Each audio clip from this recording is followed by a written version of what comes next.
Este proyecto surgió de una cooperación a nivel nacional en el que participamos como Pontificia Universidad Católica liderando el proyecto, pero en cooperación con el Ministerio de Salud Pública, específicamente con la Estrategia Nacional de Inmunizaciones, antes denominada PAI, y con el apoyo de la OPS Ecuador. Además, tuvimos como dos momentos en la realización del proyecto. Para la valoración del impacto clínico, tuvimos el apoyo de las universidades de Yale, Harvard y la Universidad Brasileña Federal de Goiás. Y para la valoración del impacto económico estamos trabajando aún, porque aún no hemos concluido con la publicación con la Universidad de Johns Hopkins. ¿Cuál es el objetivo del proyecto en general? Era estimar el impacto clínico y económico de la vacuna antineumocócica, que es la PCV10 en nuestro país, en los niños menores de 5 años en el Ecuador. Y como objetivos secundarios o específicos, nos planteamos en primer punto generar un análisis de la carga de enfermedad. ¿Cómo es que afecta esta enfermedad neumocócica a los diferentes grupos etarios, pero con énfasis en la población infantil? Luego quisimos estimar si esta vacuna, al haber introducido esta vacuna en el año 2010, generó un efecto en la reducción de hospitalizaciones y muertes en los niños, específicamente como población directa. Un tercer objetivo fue evaluar si el impacto de vacunar a los niños genera una inmunidad de rebaño y tenemos un impacto indirecto en la población de adultos. Y finalmente, luego de hacer este análisis, quisimos y vimos bien importante generar un insumo para la toma de decisiones en el país en relación a si se puede ahorrar costos con la introducción o con el mantenimiento de este programa de inmunización. Entonces, en resumen, tenemos como tres fases, ¿no? Una fase inicial muy descriptiva, en donde valoramos la carga de enfermedad. Luego tuvimos la valoración del impacto directo e indirecto de la vacuna. Aquí utilizamos una metodología en el que, basados en fuentes secundarias de fuentes de datos nacionales, realizamos un análisis de series temporales, es decir, tomamos un periodo previo a la introducción de la vacuna y lo comparamos con el periodo posterior. Y finalmente, para el impacto económico, para la valoración del impacto económico, hicimos un estudio de retorno de la inversión. Cabe destacar que en cada una de las fases que fuimos trabajando, tuvimos un apoyo importante de diferentes actores dentro de la PUSE. Entonces, el trabajo de carga de enfermedad lo trabajamos, por ejemplo, con el posgrado de Medicina de Familia. En el tema de impacto directo e indirecto, lo manejamos con estudiantes de posgrado también. Y el impacto económico específicamente también estamos trabajando con estudiantes actualmente del posgrado y también del pregrado que nos apoyan en la recolección y en algún tema de la data. Bueno, para empezar un poco a hablarles de cómo es que impacta o cómo es que afecta el Streptococcus pneumoniae a nivel mundial. Sabemos que esta bacteria, que es la principal causante de algunas enfermedades, se puede dividir en la provocación o en la generación de dos tipos de enfermedades específicas, las no invasivas y las invasivas. Dentro de las no invasivas, por ejemplo, tenemos como más comunes la otitis media aguda, la sinusitis y algún tipo de neumonía adquirida en la comunidad, que son prácticamente enfermedades atendidas a nivel ambulatorio. Pero también tiene un efecto invasivo cuando el neumococo tiene mayor virulencia o se aloja en un huésped que tiene algunas características que le generan vulnerabilidad. Y aquí tenemos enfermedades que son provocadas como por ejemplo la neumonía, la meningitis y la sepsis o bacteremia. Sabemos que mundialmente el neumococo afecta sobre todo a dos grupos poblacionales. Primero afecta a menores de 5 años, que es el grupo que tiene mayor afectación, y luego los adultos mayores de 65 años. Todas las investigaciones en torno a neumococo se enfocan en estos grupos etarios porque, como les digo, son los más afectados. En un estudio que se hizo en el 2009 a nivel global sobre la carga de enfermedad de neumococo, se determinó que la tasa de mortalidad está dividida, ¿no? Según los colores que vemos aquí. Y en Ecuador tenemos una tasa que va entre 10 y menos de 100 muertes por cierto número de habitantes asociado al neumococo. Entonces empezamos con nuestro proyecto y empezamos a trabajar con un estudio de carga de enfermedad en el que queríamos tener muy claro cuál es la afectación para el país en términos sobre todo de neumonía invasiva. Fue un poquito más difícil, ahora estamos ya trabajando con la recolección de datos a nivel ambulatorio, pero trabajamos sobre todo con las enfermedades que son a nivel hospitalario. Entonces encontramos que de todas las enfermedades neumocócicas invasivas, la neumonía es la responsable del 99.16% de los casos, es la más grave, digamos, y la más común además, y que a la vez puede llevar a las otras enfermedades que en general pueden tener también resultados muy complejos a nivel de secuelas y muchas veces son más bien manejadas en unidades de cuidado intensivo también.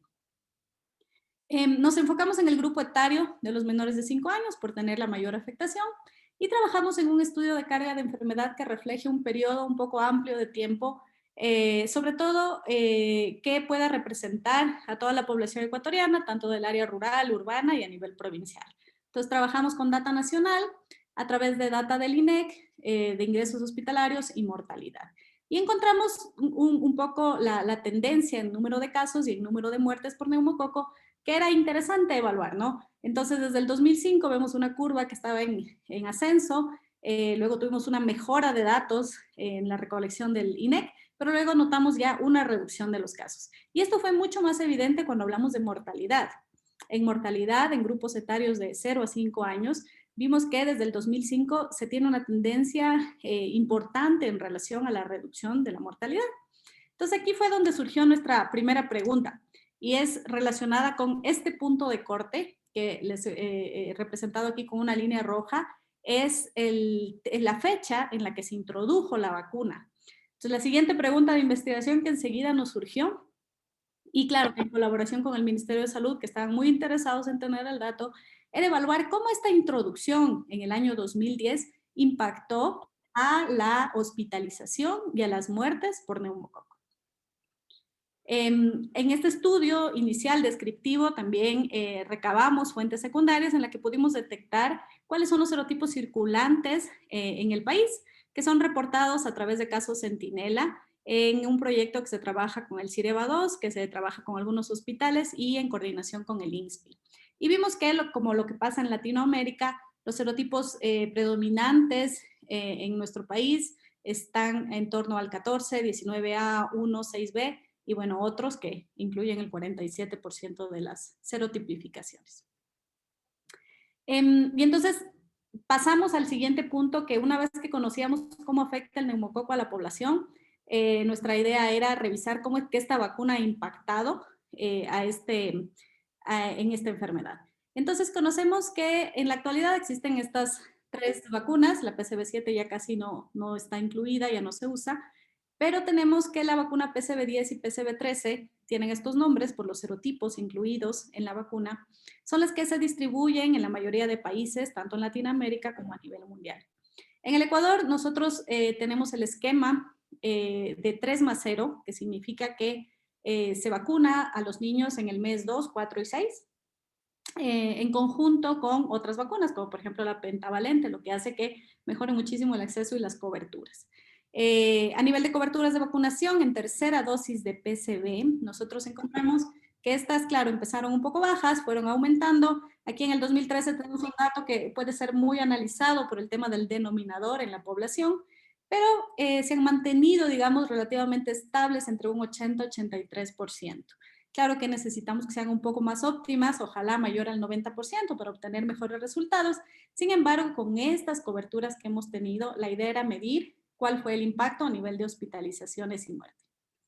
Entonces fuimos al siguiente paso y aquí fue cuando nos planteamos este análisis de series temporales en el cual se comparó el efecto de la introducción de la vacuna, que fue en el 2010 específicamente, es decir, todo el efecto en el periodo preimplementación comparado con el efecto postimplementación. Y usamos un modelo de regresión y un modelo de controles sintéticos en el que sobre todo intentamos quitar en el análisis de sensibilidad, ir eliminando las variables que podrían ser confusoras, como por ejemplo la desnutrición en los niños, o si ya hablamos de adultos mayores, por ejemplo, enfermedades como el EPOC o enfermedades de tipo crónico que pueden afectar o pueden interrumpir el curso de la enfermedad y causar cierta confusión. Cuando hicimos el análisis de series temporales, encontramos que a nivel de mortalidad, en el periodo después de la introducción de la vacuna, se reportó un 14% de reducción de muertes en niños menores de 1 año y un 10% en reducción de muertes en niños entre 0 y 4 años, que fueron nuestros dos grupos de estudio. Y aquí mostramos un poco los intervalos de confianza y tanto con el modelo de controles sintéticos como con el modelo de controles sintéticos en el que incluíamos también la variable de bronquitis, que era uno de los confusores más importantes. Y en el estudio estándar de series temporales interrumpidas también. Luego pasamos a valorar lo que es el efecto en la morbilidad y fue mucho más potente, mucho más fuerte. Y notamos que después de la introducción de la vacuna en el año 2010, en el Ecuador, los niños menores de 1 año tuvieron un 27% menos de hospitalizaciones, ¿no? Lo que a la final es un valor que es muy importante porque nos ayuda un poco a la respuesta también del sistema de salud. Y esto fue un poco más fuerte todavía en el grupo de 0 a 4 años, en el que encontramos que la reducción fue de aproximadamente un 33% de lo esperado. Si ustedes ven en el gráfico, tanto en el anterior como este, la parte sombreada es lo que hubiéramos tenido sin introducción de la vacuna y la parte que no está sombreada, el 1 es el modelo de series interrumpidas y el que está con línea interrumpida es el modelo de controles sintéticos. Entonces, si ustedes notan, en realidad lo esperado en relación al tema de muertes y hospitalizaciones en los dos grupos etarios era mucho mayor a lo que se ha presentado gracias a la introducción de esta vacuna en el año 2010. Y aquí un poco ya teníamos muy claro que el efecto directo de la vacuna en los niños es muy bueno y por eso es que es una política y está incluida la vacuna antineumocócica en todos los esquemas de vacunación de los países. En una evaluación que lleva la Universidad de Hopkins, prácticamente más del 95% de los países tienen ya introducción de esta vacuna y que ha demostrado estos resultados tan favorables. Pero algo que no estaba muy claro en la literatura era cómo el vacunar a los niños genera un impacto positivo por el efecto indirecto, por el efecto colectivo de rebaño en los adultos mayores. Entonces fue otro objetivo que nos planteamos y entonces hicimos una valoración también de este grupo etario y realizamos la misma valoración de series temporales, pero aquí incluimos dos grupos etarios, pacientes entre 50 y 64 años como un grupo y pacientes mayores de 65 años que son el grupo más afectado. En el estudio nosotros no encontramos un efecto tan importante porque sabíamos que hay variables que son muy confusoras y que son muy complejas de manejar. Sin embargo, nosotros sí encontramos que en el grupo entre 50 y 64 años, el efecto de la vacuna en los niños reduce hasta en un 22% el número de casos de mortalidad. El efecto, tanto en mortalidad de mayores de 65 como en hospitalizaciones, no es tan marcado. Y esto se debe, como les digo, a que este grupo etario en general tiene comorbilidades que afectan el curso y la evolución de la enfermedad neumocócica, como por ejemplo un paciente que es diabético, un paciente que es hipertenso, un paciente que ya ha tenido patología cardiovascular previa, va a tener resultados diferentes que un paciente que no las tuviera. Entonces, bueno, aquí antes de eso, hasta aquí teníamos como ya muy clara la película, sabíamos que la enfermedad neumocócica afecta de manera importante a nuestro país, sabíamos que el efecto directo es muy bueno, muy fuerte y que es comparable a lo que se encuentra en otros países de la región y del mundo. Sabíamos que el efecto indirecto todavía no es tan fuerte asociado a esta comorbilidad, pero que de todas maneras hay un beneficio importante que se menciona. Y nuestro tercer paso fue decir, ok, con estos datos que tenemos y con lo que invierte el país en vacuna neumocócica, ¿cómo se retribuye esto en términos económicos? Entonces, bueno, esta es un área a la que yo me dedico y bueno, con Javier que nos acompaña hoy día nos apasiona un montón, es el tema de los análisis económicos de las enfermedades.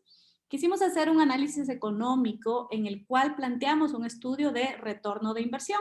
¿Qué significa esto? En palabras sencillas, de todo lo que invierte un país con el evitar ciertos casos o muertes, cuánto me ahorro como país con esta intervención sanitaria.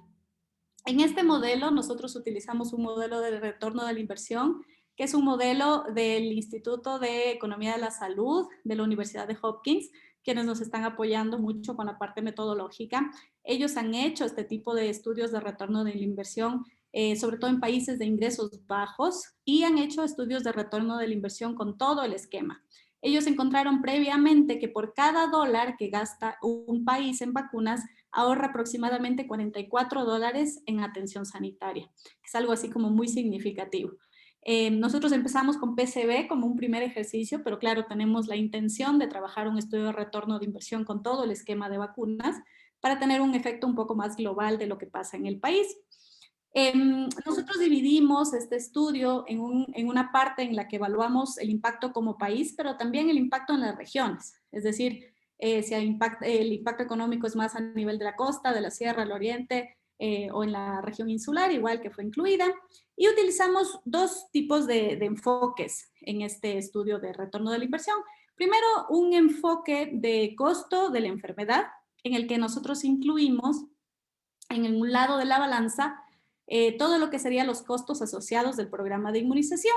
¿Qué se incluye aquí? Por ejemplo, todo lo que es el costo de la dosis de la vacuna, las jeringuillas, los suministros, la cadena de frío, la distribución, es decir, todo el costo de la entrega, el talento humano que está involucrado en el proceso de inmunización. Y por otro lado, en la parte de costos, todo lo que son los costos de la atención que genera la enfermedad neumocócica. Entonces, por ejemplo, cuánto cuesta la atención en consulta externa, cuál es el costo de una atención en el hospital, cuál es el costo de los medicamentos, cuál es el costo de las pruebas diagnósticas, pruebas de laboratorio, pruebas de imagen que están incluidas en este tipo de enfermedades.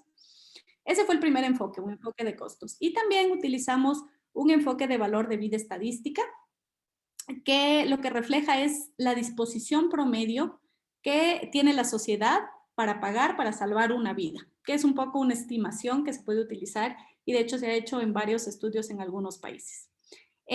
Trabajamos con niños, nuevamente les dividimos en dos grupos, un grupo de 0 a 1 años, un grupo de 1 a 4. Nuestra moneda de valoración fue en dólares y lo que hicimos fue estimar este impacto que ya encontramos en el estudio previo, cómo esto lo proyectamos hasta el 2030. Incluimos diagnósticos de neumonía invasiva, de enfermedad neumocócica invasiva nuevamente, neumonía, meningitis y sepsis. Y entonces, en economía de la salud, lo que nosotros hacemos es una valoración de costos, por un lado, y beneficios. Y vemos hacia dónde se va esa balanza, ¿no? Normalmente, las atenciones sanitarias suelen muchas veces no tener una desviación muy importante porque los tratamientos suelen ser muy caros. Entonces, para el tomador de decisiones es muy importante el insumo económico porque le ayuda a saber cuál de las tecnologías o cuál de las diagnósticos, manejo, tratamientos que él va a usar es el más rentable para poder tomar una decisión. Entonces, como ustedes ven aquí, nosotros lo que hicimos en este estudio de retorno de la inversión fue tener una balanza en el que por un lado vamos a medir los costos de lo que implicaría la enfermedad neumocócica, de lo que implica la vacuna también, comparado con los beneficios, es decir, cuántas muertes vamos a reducir, cuánto nos vamos a ahorrar porque ya no vamos a tener tantos hospitalizados y cuánto nos vamos a ahorrar porque el valor de la vida a la final lo medimos en productividad y eso lo tomamos en cuenta para el modelo.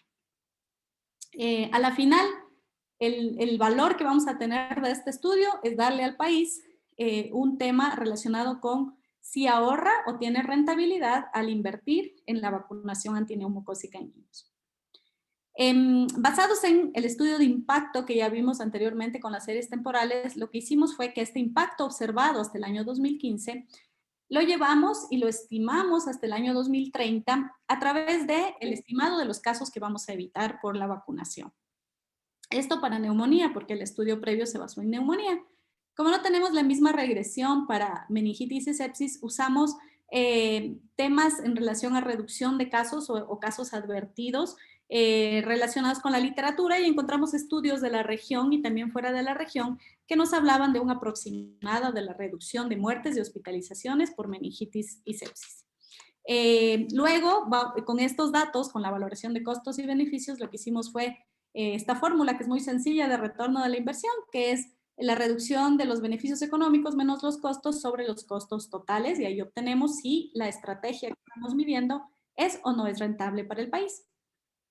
Entonces, estos resultados que les voy a mostrar son resultados todavía preliminares, como les digo, todavía no publicamos este estudio, sin embargo, hemos encontrado cosas muy interesantes relacionados ya con números y temas económicos. Cuando hicimos la valoración de retorno de la inversión a nivel nacional, nosotros nos encontramos que el ahorro en costos de enfermedad en el año 2010 de la introducción fue de aproximadamente $2,5 millones. Si esto reflejamos para la década del 2010 al 2020, vamos a ver que el ahorro de costos en la enfermedad más o menos es de 199 millones y en la década del 20 al 30 esto va a ser aproximadamente de 171 millones. También valoramos los costos del programa y obtuvimos que en el año de introducción el programa que inicialmente necesita un tema de inclusión fuerte de recursos fue de 2,900,000 y que los costos distribuidos en las siguientes décadas van a ser los que observan en los cuadros. Y cuando ya hicimos el retorno de la inversión, vimos que, excepto en el año de introducción, en donde estuvo un resultado negativo, en las siguientes décadas observamos que los beneficios van a superar los costos en un 39% y en un 15% aproximadamente, que cuando lo hacemos en valoración económica en números, significa un tema importante de ahorro para el país, pues sabemos que mientras más invirtamos en vacunas, menos pacientes hospitalizados y menos muertes vamos a tener en niños, ¿no? Luego, cuando se hizo esta misma valoración con el valor de la vida estadística, que lo que básicamente nos da es la posibilidad de evaluar los beneficios en número de vidas salvadas. Vimos que para el 2010 este fue de aproximadamente 7 millones y cuando esto se extrapola a la década del 2010 y 2020 es de 276 mil millones y en el 21 de 229. Y el retorno de inversión es positivo en todos los casos, obteniéndose una rentabilidad importante para el sistema de salud en torno a invertir en vacuna. Luego, un poco para ver que nuestros resultados estén adecuados y todavía esto estamos analizando, no hemos cerrado todavía este estudio, hicimos un análisis de sensibilidad en el que utilizamos aproximadamente 10,000 simulaciones de Monte Carlo para poder tener una aproximación a lo que sería la variabilidad. Nosotros seleccionamos 6 parámetros clave, que serían el precio de la dosis de la vacuna, el impacto sanitario, el costo del tratamiento, el PIB per cápita, el costo de la entrega de la vacuna y también el costo del salario del cuidador. Nosotros vimos que existen ciertos parámetros que al movilizarse dan un mayor o un menor beneficio o un mayor o menor retorno de la inversión. Entonces, mientras la dosis de la vacuna sea más baja, el retorno de la inversión va a ser mayor. Entonces, aquí, por ejemplo, es clave el tema de que el país tenga la capacidad, y creo que se maneja de esa manera, por ejemplo, la compra de las vacunas, de la inmunización de rutina en el país, se realiza a través del fondo rotatorio, que lo que intenta hacer es una economía de escalas en el que la región como bloque lo que hace es negociar el mejor precio de la vacuna y obviamente una vacuna de una calidad adecuada. Entonces creo que ese es un tema importantísimo de mantener. Para poder lograr mejor retorno necesitaríamos tener mejor precio de dosis, negociar mejor este precio asociado, ¿no? El impacto a la salud, igual, como ustedes ven aquí, van a alterar, pero sobre todo el precio de la dosis es el que más como que impacta el retorno de la inversión específica. Como conclusiones, ya para finalizar, y si tienen alguna pregunta, bienvenida. En el país todavía el neumococo genera una importante carga de enfermedad y es un importante problema de salud pública, como les dije, sobre todo en estos dos grupos etarios, menores de 5 años y mayores de 65 años, pero estamos seguros de que la introducción de la vacuna PCV en el año 2010 logró una reducción muy significativa en torno a hospitalizaciones y muertes en el tema de inmunización directa y también tiene un efecto en inmunización indirecta en adultos. El retorno a la inversión por vacunación de PCV es significativo, es decir, se presenta un ahorro importante. Algo que nos falta hacer es, como les decía, hacer el retorno de la inversión con todo el esquema, porque eso es como un indicador mucho más fuerte de cómo impacta todo el esquema de inmunización de rutina en un niño menor de 1 año, por ejemplo, en la consecuencia de retorno o de ahorro para el país. Y finalmente, bueno, hablar de que el mantener un presupuesto adecuado, el mantener un buen programa de inmunización que asegure un tema de coberturas es importantísimo para lograr los mejores resultados en torno de esta inmunización. Bueno, muchas gracias y el mensaje final es que las vacunas salvan vidas. Creo que estamos convencidos de que de todas las tecnologías sanitarias, después del saneamiento del agua, las vacunas han generado un impacto importantísimo en salud pública. Ahora mismo con el tema de COVID vemos que toda nuestra ciencia y toda nuestra atención está también sobre el tema de vacunas y creo que es un bien público que debemos cuidarlo mucho y como país tenemos que estar siempre atentos de que se asegure que la población infantil reciba los mejores beneficios de la vacunación. Eso es todo, muchas gracias y cualquier duda, cualquier pregunta que ustedes tengan, con mucho gusto la puedo contestar.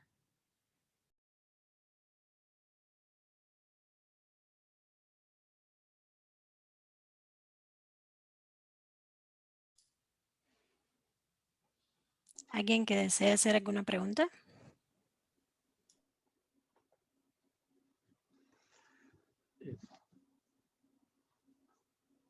Sí, Ruth, tengo una duda sobre la cuantificación de costos de la aplicación de la vacuna.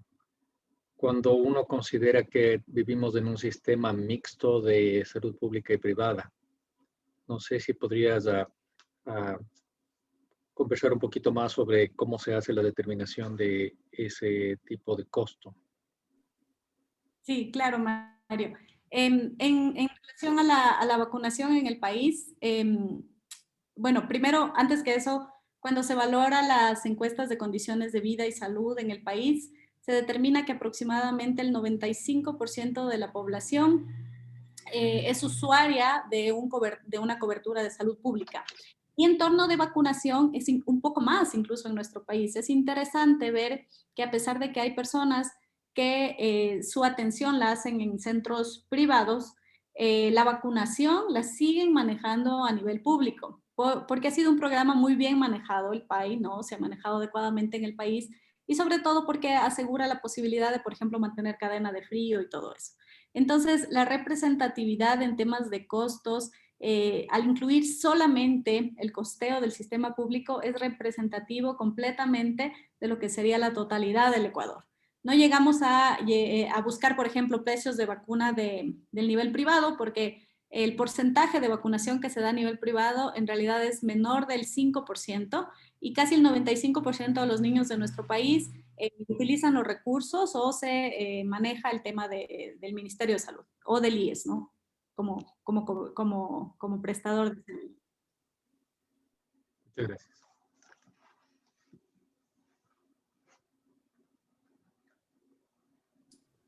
¿Alguna otra pregunta?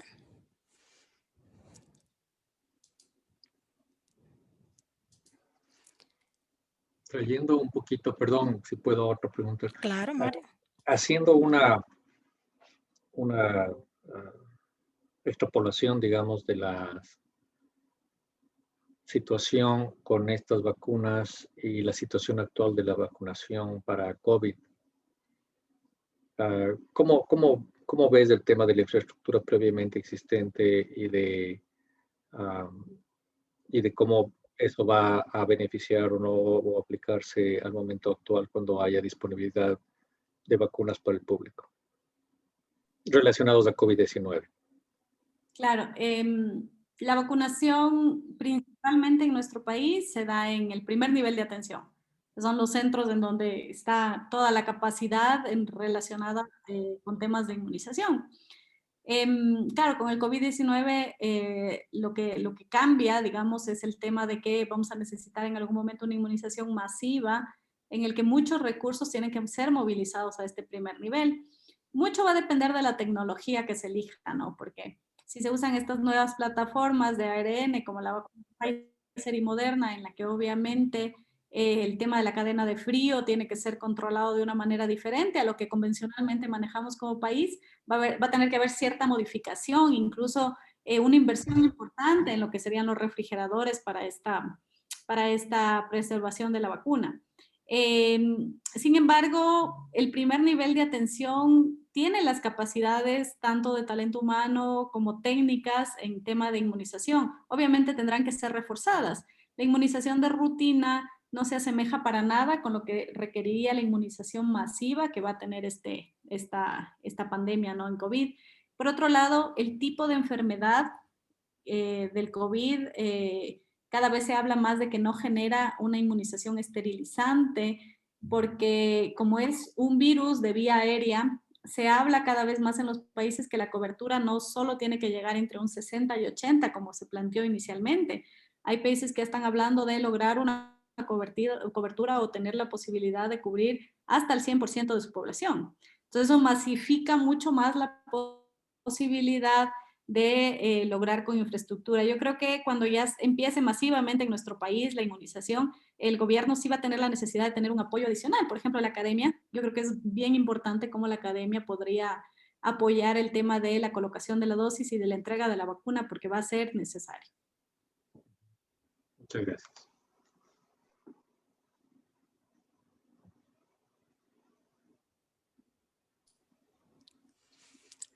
¿Alguna otra pregunta, por favor?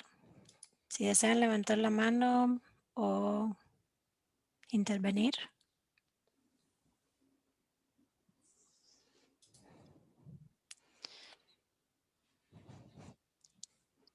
Si no hay más preguntas, muchísimas gracias, Ruth. Excelente presentación.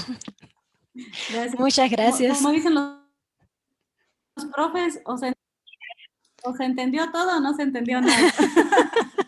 No, sí estuvo muy, bueno, para mí estuvo claro, espero que para todos igual.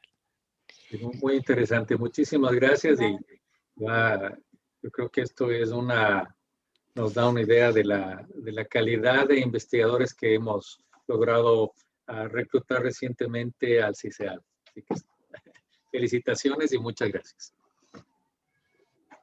Muchas gracias, Ruth. Muchas gracias a todos. Gracias. Una linda tarde a todos. Gracias a todos. Hasta pronto. Hasta pronto.